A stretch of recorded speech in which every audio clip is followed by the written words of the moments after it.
할렐루야. 오늘은 사도행전 2장 말씀입니다.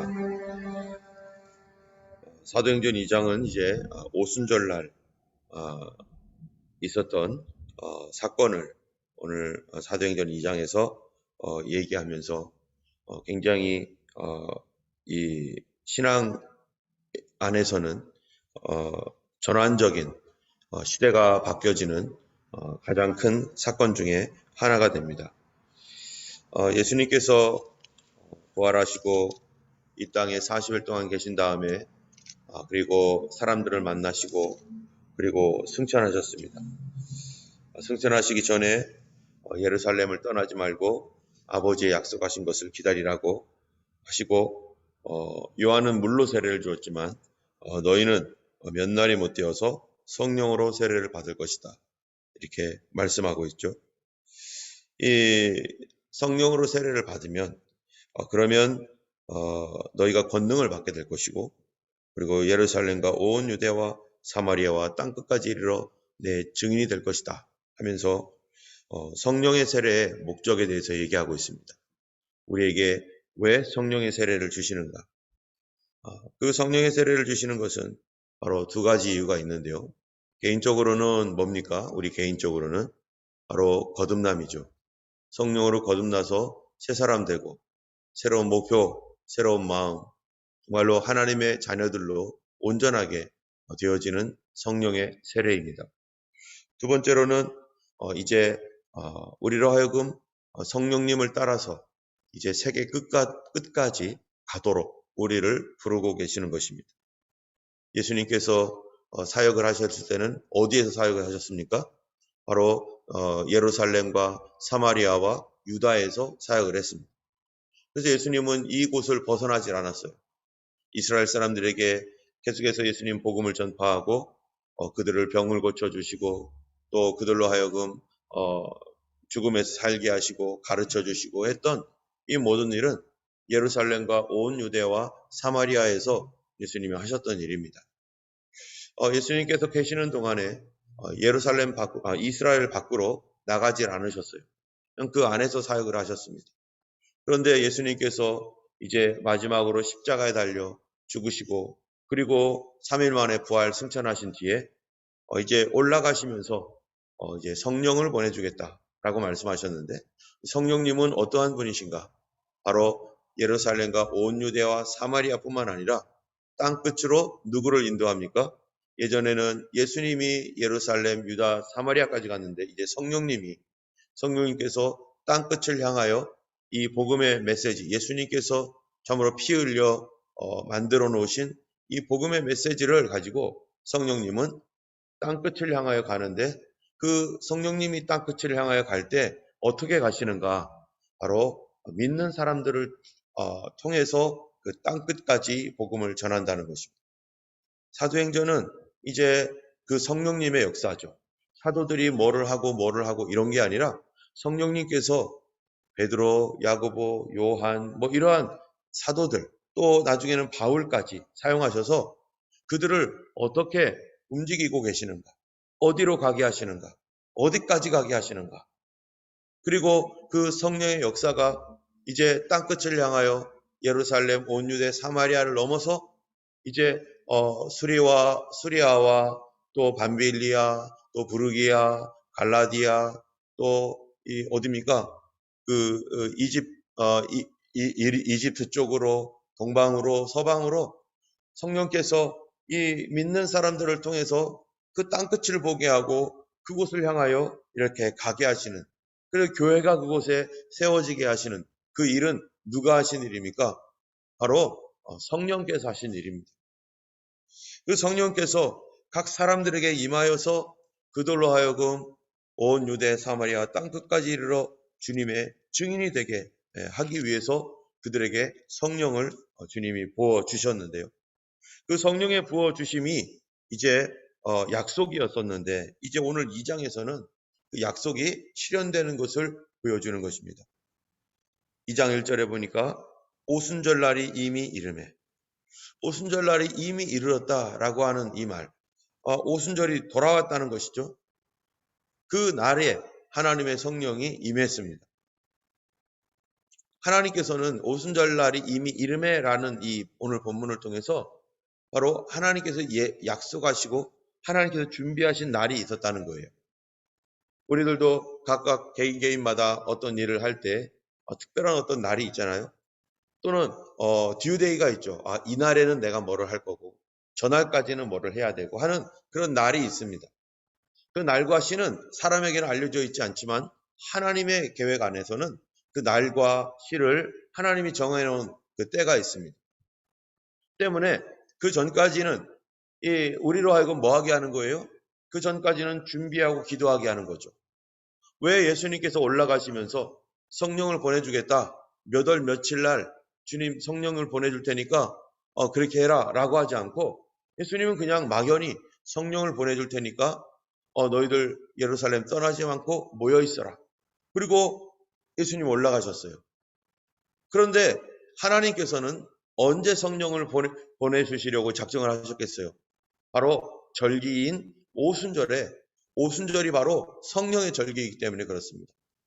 오순절날 과거에 어떤 일이 있었습니까? 이스라엘 백성들이 출애굽해서 6월절에 출애굽을 해가지고 그들이 오순절에 어디에 도착했느냐면은 시내산에 도착했어요. 이 오순절쯤에 시내산에 도착해서 그들이 그 시내산에서 하나님께로부터 이 불의 말씀을 받았습니다. 그래서 십계명의 두 돌판에 하나님께서 불과 같은 손으로 거기에 두 돌판에 쓰시고 그 하나님의 임재가 있었을 때 불과 구름 기둥으로 빡빡한 그 시내산 꼭대기에 불로서 임하시고 그리고 불의 말씀으로 불의 이 불로서 돌판에 쓰시고 그러셨던 날이 바로 오순절 기간이었었어요. 이 오순절쯤에 바로 그런 날이었기 때문에 이 유대인들은 오순절은 하나님의 말씀을 받은 날, 오순절은 하나님의 임재가 있었던 날, 그것으로 모든 이스라엘 사람들은 알고 있는데 바로 그 오순절에 실제적으로 그거는 하나의 그림자였고 진짜가 오셨는데 그것은 바로 오순절날 마가다락방 시온산에 바로 120명의 성도들에게 성령의 불을 하나님께서 임재의 불을 부어주셨다는 것입니다. 또 이 오순절날 이러한 일들을 이러한 이 은혜를 하나님께서 받게 하기 위해서 어떻게 하셨는가? 예루살렘을 떠나지 말고 뭐 하고 있으라고요?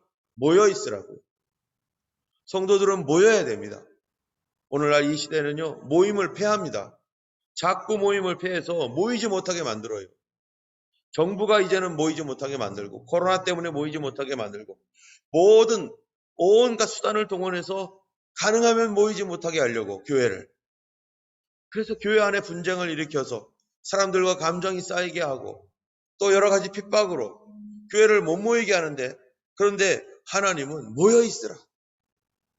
오늘 본문에 보니까 오순절 날이 이미림에 그들이 한 곳에 다 같이 모였다라고 했는데 여러분 생각해 보세요. 이게 쉬운 일인가? 지금 이때의 상황이 뭡니까? 바로 예수님이 십자가에 달려 돌아가셨습니다. 그리고 예수님이 3일 만에 부활하셔서 승천하셨어요. 이 땅에 예수님이 없습니다. 그런데 예수님을 십자가에 못 박았던 사람들에게는 여전히 예수님의 시체가 없어졌다고 하고 예수님을 너희들이 도둑질해 갔다고 하고 하면서 유대인들에 대하여 여전히 예수님을 죽였던 그 사람들은 눈꽃만큼도 회개하지 않았습니다. 그들이 누굽니까? 권력자입니다. 그들은 힘을 갖고 있는 사람들이에요. 그래서 이 권력자들이 아직도 교회에 대해서 핍박을 가하고 예수님을 싫어하고 예수님이 부활했다고 하는 소식이 어떻게든지 전해지지 않도록 자기들도 안 믿을 뿐만 아니라 남들도 안 믿고 그런 말을 하는 사람들을 잡아가두려고 하는 사람들입니다. 그리고 예수님을 죽였으니 예수 믿고 따라다니는 사람들을 왜 감옥에 가두지 않겠어요? 그들을 잡아갈 수 있죠. 그런데 이스라엘 이 예수님의 제자들이 갈릴리에 갔다가 다시 예루살렘으로 모이는 거예요. 다시 예루살렘에 모이면 또 위험한 곳, 아직도 살기가 등등해서 예수 믿는 사람들 잡으려고 하는 그런 그 대제사장 또 이 군인들이 있는 그곳으로 다시 예루살렘으로 오는 거예요. 위험한 장소로. 그래서 그들이 모였습니다. 위험에도 불구하고. 옛날에도 우리 초대교회 때 얼마나 많은 사람들이 이 모임 때문에 핍박을 당하고 그랬습니까? 지금도 북한에서 모이면 잡히면은 형벌을 받게 되어 있고 그런 일들이 지금 이 이슬람권에서 모이지 못하게 만들고 그런데 주님은 위험에도 불구하고 예루살렘 떠나지 말고 모여라. 그래서 그들이 다 같이 한 곳에 모였습니다. 한 곳에 모였다라는 거. 여기 장소에 모인 거예요. 한 장소에. 그 얘기는 한 곳에 모였다라는 그 얘기는 그들이 지금 한 마음 되었다는 거예요. 여기에 올 수 있는 용기가 있는 사람. 예수님의 부활을 봤던 사람이 몇 명이나 됩니까? 사도 바울의 고백에 의하면 500명이나 되는 거예요. 500명. 500명이 되는데 예수님의 부활을 보고 승천을 보았던 그러한 그 많은 증인들이 있음에도 불구하고 지금 몇 명 모였어요? 약 5분의 1 정도 모였어요. 5분의 1.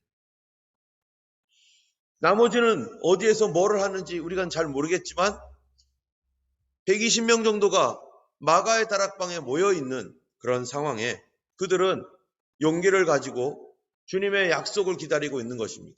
왜 우리가 모여야 됩니까? 하나님의 약속 때문이죠. 예수님의 약속 때문이죠. 그들이 다 같이 한 곳에 모였던 이유는 성령을 보내주겠다라고 하는 이 예수님의 약속.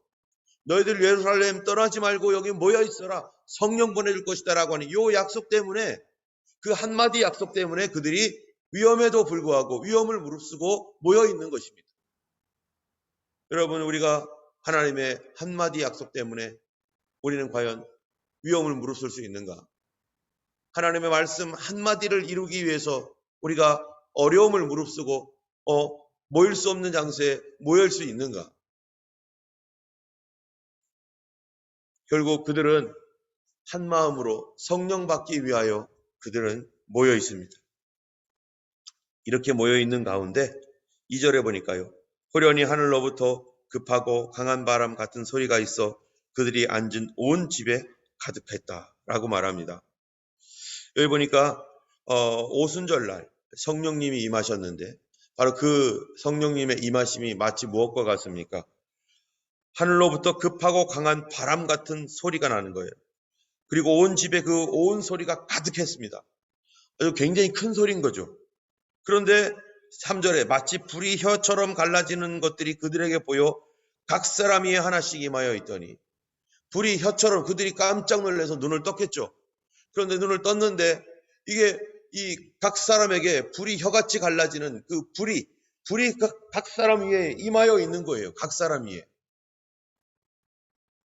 여러분 사람에게 과연 과거에 사람에게 하나님의 불이 임했던 적이 있습니까? 사람 자체에 그런 적은 거의 없었죠. 그런데 불이 임한 적은 있었어요. 사람 앞에. 누굽니까? 바로 모세이죠. 모세는 양치기를 하는 그러한 그 사람이었죠. 광야에 가다가 호렙산에서 어느 날 보니까 떨기나무가 하나가 있는데요. 이 떨기나무에 불이 붙었는데 아니 이 떨기나무를 가만히 보니까 불이 붙었는데 떨기나무가 안 타는 거예요. 떨기나무에 그냥 불이 붙어 있는 거예요. 그것이 무슨 불인지도 모르고 이상하다 해가지고 갔는데 그때 하나님을 발견하게 됩니다. 그때 하나님의 음성을 듣습니다. 모세야 내가 서 있는 곳은 거룩한 곳이니 내 발에 신을 벗어라. 그 떨기나무 불 가운데 하나님의 임재를 경험하고 그 다음에 모세는 거기서 어떤 일을 받습니까? 바로 사명을 받습니다. 너가 바로 내 백성 이스라엘을 이 어두운 이집트에서 끌어내서 가나안 땅으로 보낼 네가 해방자, 네가 구원자다. 너는 그 사명이다라고 하는 이 사명을 받고 주님 난 못합니다. 안 됩니다 하니까 하나님께서 무엇을 해줍니까? 너 지팡이 있지? 지팡이 던져라. 그랬더니 지팡이가 뱀이 되고 꼬리를 잡아라 했더니 다시 막대기가 되고 너 손을 품에 품어라. 그랬더니 뭐가 되는 거예요? 문둥병이 되고 이러한 그 신기한 놀라운 역사들을 이 모세에게 주면서 그로 하여금 그 사명을 감당할 수 있도록 능력과 사명을 주었습니다. 그 하나님의 불을 본 뒤에 그리고 그는 발에 신을 벗는 거룩한 것을 알게 되는 그러한 그 하나님의 임재의 사람이 되었죠. 그 이후로부터 그는 하나님께 쓰임 받으면서 가나안 땅 갈 때까지 모세가 그들을 인도해 갔습니다. 여기에 이와 같이 바로 120명의 성도들이 하나님의 성령의 불을 받았는데, 그들이 불이 임하니까 그들에게 당장 나타나는 게 뭐냐면은, 그들이 다 성령의 충만함을 받아서 4절에 보니까 그들이 다 성령의 충만함을 받고 성령이 말하게 하심을 따라 다른 언어들로 말하기를 시작하니라. 그들이요 하나님의 불을 경험한 거예요. 그들의 심령에 하나님의 성령의 불이 그들에게 임하여지고, 이 바람 같은 소리와 함께 그들 가운데 임했던 성령님께서 그들에게 왜 하나님이 불을 주었어요? 하나님의 성령의 불이 왜 그들에게 임했습니까? 바로 모세 때 그랬던 것처럼요, 그들 각자 자신에게 뭐가 있습니까? 하나님의 부르심, 콜링이 있는 거예요. 하나님의 불을 받던 사람은 하나님의 콜링이 있을 때 뭐가 있는 거예요? 가치가 있는 것입니다. 여러분, 청년들이 직장을 이렇게 잡으려고 애를 씁니다. 지금 졸업한 청년들이 여기저기 이력서 냅니다. 한국에서는요, 이 20대 청년들의 자살률이 굉장히 높고, 그들이 고독사, 홀로 죽는 그런 일들이 많은데, 그 청년들이 왜 자살을 했는가 이렇게 조사를 해보면 상당수가 여기저기 이력서를 내도요, 자기를 부르질 않는데요. 자기를 부르지 않으니까 일을 못하는 거죠. 경제생활에 당장 문제가 생기는 거죠. 언제까지 부모님께 돈 달라고 할 수도 없고, 어떤 청년들은 집이 가난해서 돈이 없어서 가족이 돌봐줄 수 없는 그런 상황들이 있는 사람도 있고, 자기가 학교 다니느라고 지금도 진 빚이 학비 융자 받아가지고 한 빚이 얼마나 있는데, 여기저기 아무리 이력서를 내도 부르질 않아요. 그러니까 자기는 아무에게도 쓰임받을 수 없는, 가치 없는 사람이라고 생각하는 거죠. 나는 무능한 사람, 나는 가치 없는 사람, 누가 나를 안 불러주고 내 능력을 알아주지도 못하고, 그래서 스스로 혼자 살다가 절망을 해가지고 이 아르바이트 저 아르바이트도 하고, 내가 이 학교 나와가지고 이 아르바이트 하면서 살아가느냐, 그러다가 자살하는 사람도 있고. 우리가 누군가 나를 부르지 않는다, 아무도 불러주지 않는다, 그건요 가치가 없다라는 거예요. 그런데 하나님께서 그들에게 성령을 부어주셨다라는 것은 그 무엇입니까? 하나님께 그들을 부르셨다는 거예요. 나와 같이 일하자, 나를 도와달라, 내 일을 좀 해라, 너가 필요하다. 여러분, 이 세상에 나를 필요로 하는 사람이 있는가? 하나님께서 내가 필요하다고 해서 나에게 뭐를 보내주신 거예요? 나에게 성령을 부어주신 거예요. 어떤 일에 필요하다고요?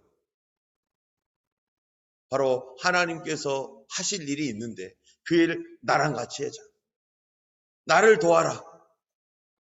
그럴 때 그때 우리 자신에 대해서 뭐를 발견하냐면은 가치를 발견하게 됩니다.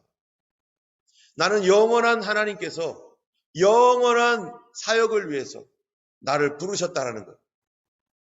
여러분, 어떤 경우에는 회사가 오라고 해도 안 가는 경우가 있습니다. 아이, 그런 회사 난 싫어. 아이, 도대체 그런 데서 날 부르고 말이야.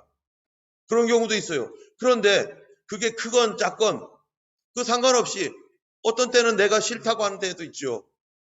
나는 그게 가치 없다고 생각을 하니까. 나의 가치가 그거밖에 안 되냐고. 근데 하나님은 영원하신 하나님, 땅 끝까지 창조하신 분, 온 세상을 만드신 그 하나님이 바로 불을 부어주셔서 우리를 부르시는 겁니다. 누구를 부른다고요? 부르는 사람은 불을 부어주셔서 불러요. 그냥 부르는 게 아니라 불을 부어주셔서 이제 나랑 같이 나의 일을 하라. 그래서 능력을 주셔서. 모세도 어땠습니까? 모세도요, 80세에 하나님 부름 받기 전에는 40세의 왕자가 되었다가 40세에서 40세의 왕자의 자리에서 도망 나와가지고 광야로 가가지고 저기 미디안 제사장의 대릴사위 되었습니다.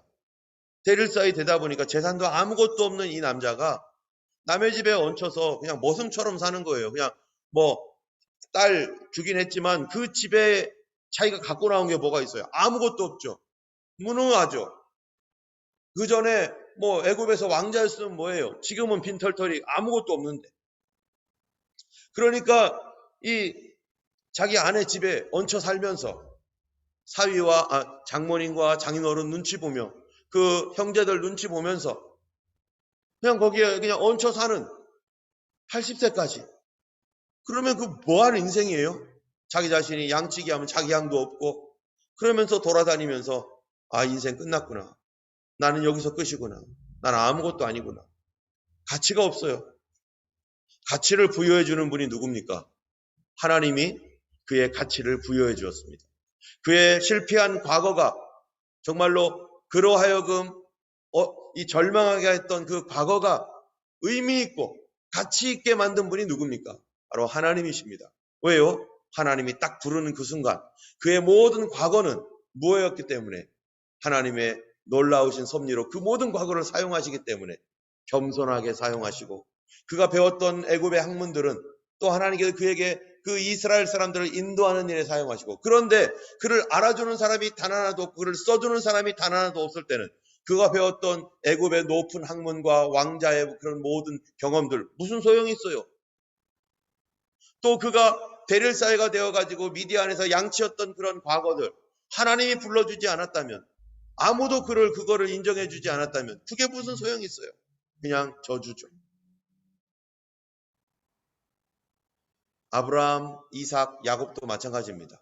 그 사람들의 그 모든 과거, 자식이 없었던 그런 고통스러웠던 삶들, 하나님이 불러주지 않았다면 그건 아무런 의미 없는 저주였어요. 아무것도 아니에요. 야곱이 빈들에서 잠을 자면서 그렇게 살아왔던 그 과거, 돌베개 베고 잠잤던 거, 하나님이 그날 불러주지 않았다면 그는 그냥 생고생하는 거죠. 그러다가 죽는 거죠. 여러분 이 땅에 수많은 사람들이 그냥 과거에는 화려한 사람도 있었고 화려했다가 뚝 떨어진 사람도 있고 온갖 사람들이 있는데 하나님이 불러주지 않으면 영원하신 하나님이 그를 불러주지 않으면 그의 인생이라고 하는 것은 뭡니까? 그러다가 죽는 거죠. 무슨 의미가 있어요? 모세도 그냥 그렇게 하다가 죽었으면 우리가 어떻게 합니까? 모세를. 배울 사람도 많은데 모세를 어떻게 알아요? 그냥 사라지는 사람이죠. 그런데 하나님이 모세에게 불을 보여주시고 그리고 불러서 그를 사용하시니까 그의 모든 80년간의 모든 그의 경험들을 하나님이 사용하셔서 바로 하나님의 위대한 사람이 되도록 만드셨죠. 여러분 여기에 있는 우리 모두에게 120명의 성도들 뿐만 아니라 지금은 우리 모두가 하나님의 성령의 불을 받은 모든 사람들은요. 하나님께서 그의 과거, 현재, 미래를 하나님이 가치 있게 만들어주시고 그 하나님의 영원하신 하나님의 손으로 그를 위대한 사람, 가치 있는 사람, 영원한 하나님의 그 일을 위하여 헌신하는 그런 하나님의 사명자로 우리를 사용하시고자 하나님이 우리 있는 처소에서 성령의 불을 보여주셨는데 그 성령의 불을 어떻게 받습니까? 예수님의 핏값을 지불하고 우리에게 보내주신 것입니다. 하나님이 오른손으로 예수를 높이심에 그가 아버지께 성령을 받아서 너희 보고 듣는 이것을 부어주셨느니라고 베드로가 이렇게 설교를 하잖아요. 한 사람 한 사람에게 하나님의 불을 보여주셔서 모세처럼 하나님께서 한 사람 한 사람 그 불을 보내주시기 위해서 그 성령의 불이 임하기 위해서 예수님의 핏값이 치러졌고 그렇기 때문에 우리에게 그렇게 하나님의 은혜의 성령이 임하실 때는 우리가 얼마나 소중한 존재이고 하나님이 얼마나 우리를 귀중하게 보시고 하나님께서 우리를 통해서 하나님 기대하시고 하실 일이 있다는 것입니다. 그 사람들에게 하나님께서 외적인 증거로서 뭐를 주셨어요? 여기에 보니까 방언을 주셨어요. 성령의 은사로서. 성령의 방언의 은사만 있는 게 아니죠. 다양한 은사가 있죠. 또 초자연적 은사만 있는 게 아니라 하나님께서 이미 그들에게 주시는 또 다른 내적인 은사, 외적인 은사가 많이 있습니다. 여러분, 외적인 은사는 방언하고 예언하고 통변하고 뭐 이런 하나님의 그 초자연적인 은사지만, 내적인 은사는 뭡니까? 섬기고 봉사하고 관리하고 행정하고 하는 이런 내적인 은사도 있어요. 하나님께서 이런 은사를 각각의 사명대로 각각의 사람에게 부어주셔서 그들로 하여금 나의 모든 과거의 모든 삶들이 하나님께서 가치 있게 만들어주시고 귀중하게 만들어주셔서 그거를 통해서 하나님의 위대한 사명을 감당하게 하는 사람으로 하나님이 우리를 사용하시고 세워주십니다. 우리는 하나님의 가치 있는 사람입니다. 하나님이 우리를 가치 있게 보시고 가치 있게 만들어주신 그런 사람입니다. 그러니까 2장 17절에 보면은 하나님이 말씀하시기를 말세에 내가 내 영을 모든 육체에 부어주리니, 지금 모든 육체에 부어준다는 거예요. 너희 자녀들은 예언할 것이고, 자녀들이 누굽니까? 애들입니다. 애들이 뭐를 합니까? 경험도 없는 애들이에요. 아무 경험도 없고 지혜도 없는 이런 아이들이에요. 그런데 그 아이들이 예언을 한다는 거예요. 하나님의 크신 일을 얘기하고 하나님의 높으신 그 하나님의 계획과 하나님의 섭리를 말하는 아이들이 된다는 거예요. 하나님이 지혜를 부어주시니까, 하나님께서 은혜를 부어주시니까. 너희 젊은이들은 환상을 보고, 여러분 젊은이들은요 혈기가 가장 왕성합니다. 정욕이 가장 왕성한 죄를 지을 수 있는 아이들입니다. 그런데 그들에게 뭐를 줘요? 비전을 주시겠다는 거예요. 그냥 육신의 정욕대로, 육신의 혈기대로 살아가는 그런 청년들인데, 그렇게 살 수밖에 없는 청년들이죠. 그냥 힘이 넘치니까 그냥 뭐 이것도 해보고 저것도 해보고 하는 그 청년들에게 그 힘을 낭비하지 않도록 하나님이 뭘 주신다고요? 비전을 주셔서 그 비전을 향하여 준비하는 청년이 되게, 비전을 위하여 기도하고 비전을 위하여 공부하고 그 비전을 위하여 하나님 앞에서 지금 준비하도록, 그리고 앞으로 나아갈 수 있도록. 청년이 돼야지만 밖에 나가서 뭐라도 할 수 있죠. 그러한 그 청년들이 되도록 하나님의 성령께서 그 사람들, 어린아이도 성령 받아야 되고 어른들도 청년들도 성령 받아야 되고, 우리가 생각할 때 어린이들은 어리니까 성령 못 받아. 무슨 말씀입니까? 어린이들도 성령 받으면 그들도 하나님의 섭리를 깨닫고, 그들이 지혜가 없는 사람이지만 그런데 하나님 지혜를 주셔서 하나님의 크신 일을 말할 수 있는 사람으로 하나님이 더 능력을 주시고 가치 있게 변화시켜 주시는 것. 그 성령님이 하시는 일이고, 청년들도 그렇게 성령 받도록 우리 교회가 정말로 어린아이들로부터 어른애들까지 기도하여 성령 받을 수 있도록, 제가 지금 하나님께 올해를 위해서 뭔가 기도하고 있는 것이 있는데요, 하나님께서 그걸 확증해 주시면은 모든 일들이 연결될 것이라고 믿습니다. 어린아이로부터 어른에 이르기까지 다 성령의 충만함을 받아야 됩니다. 그거를 보기를 원하고 하나님은 그렇게 약속하셨기 때문에 우리 어린아이들이 손을 들고 하나님 앞에 기도하는 모습을 보기 원하고, 청년들이 비전을 보기를 원하고, 자신의 정욕을 헛된 데 낭비하지 않고 하나님의 비전을 향하여 걸어갈 수 있는 그런 청년들, 인생 다 끝난 그러한 이 늙은이라고 여기 써 있는 늙은이들은 꿈을 꾸리라 하신 말씀대로, 노인들은, 소망이 없는 노인들에게 다시 꿈이 생기고, 나는 아직 인생 안 끝났구나, 내가 해야 할 일이 있구나, 이거 하나님께서 나에게 주신 사명이었는데 내가 지금까지 이거를 방치하고 있었고 내가 이거를 못하고 있었는데 이제라도 할 수 있구나, 하나님께서 나에게 이 일을 마치라고 하는 거구나 라고 하는 새로운 꿈이 생기고, 그 일을, 여러분 나이가 많으면은 아무 데서 쓰지 않습니다. 한국 같은 데는 뭡니까? 옛날에 교장 선생님도 주유소에서 일하잖아요. 쓰질 않아요. 그냥 아르바이트 정도 하는데, 쓰질 않는데 하나님께서 더 이상 아무것도 할 수 없는 사람들에게 비전을 주셔서, 꿈을 주셔서 그들로 하여금 꿈을 꾸게 하시고, 그거를 위하여 하나님께서 젊은이와 또 어린아이들을 돕도록 하시고, 모세처럼 하나님께서 사용하시는 그러한 놀라운 일들은 하나님의 손에 딱 잡히고 하나님의 불을 부어지고 하나님의 그 은혜를 받을 때에 새로운 꿈과 비전과 예언이 나오게 되는 것입니다. 성령님은 이러한 분입니다. 여러분, 우리에게 이미 오신 성령님을 우리가 생각해 보시기 바랍니다. 성령님이 나에게 예언과 비전과 꿈을 주시는 분이구나. 여러분, 이거 확실하죠? 예언과 비전과 꿈을 주시는 분이 하나님, 성령님이시지 절망과 정죄와 또 좌절을 주시는 분이 아니지. 오늘 우리가 기도할 때 예언과 꿈과 환상을 주시는 성령님의 도우심 아래서 하나님의 크신 비전, 세계 땅끝까지 이르러 복음의 증인이 되리라고 말씀하시고 그 일을 위하여 우리의 모든 것들을 공급해 주시고 영원한 하나님 나라를 소망하게 하시는 그 하나님 앞에 오늘도 그 성령님의 도우심 가운데 나의 가치를 발견하고 내가 얼마나 하나님 앞에 소중하며 이 땅에 얼마나 중요한 존재로서 하나님 나를 보내주셨는지를 발견하며 계속해서 꿈과 환상과 비전 가운데 주님을 섬길 수 있는 우리 모두가 되고 우리 교회에 정말로 환상과 비전과 꿈이 충만한 그런 교회가 되기를 위해서 기도해 주시기 바랍니다.